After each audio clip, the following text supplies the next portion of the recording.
یسوع اپنے شاگردوں کے ساتھ فسح کا کھانا کھاتا ہے۔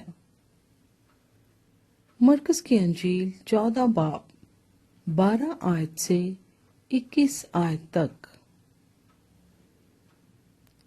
عید فطیر کے پہلے دن یعنی جس روز فسح کو ذبح کیا کرتے تھے، اس کے شاگردوں نے اس سے کہا، تو کہاں چاہتا ہے کہ ہم جا کر تیرے لیے فسح کھانے کی تیاری کریں؟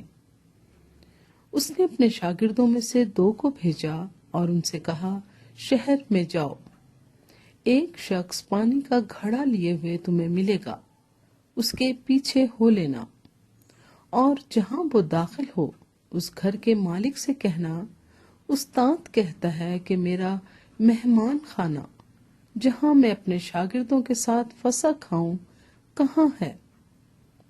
وہ آپ تم کو ایک بڑا بالا خانہ آراستہ اور تیار دکھائے گا، وہی ہمارے لیے تیاری کرنا۔ پس شاگرد چلے گئے اور شہر میں آ کر جیسا اس نے ان سے کہا تھا ویسا ہی پایا اور فسح کو تیار کیا۔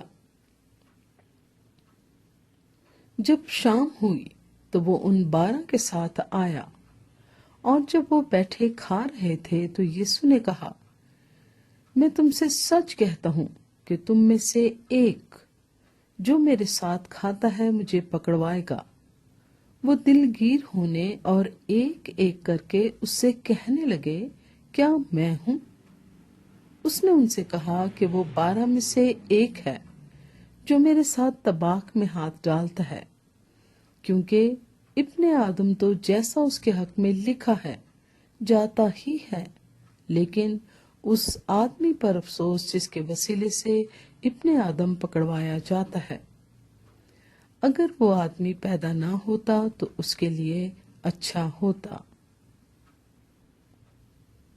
کلام مقدس کے پڑھے اور سنے جانے پر خدا کی برکت ہو، آمین۔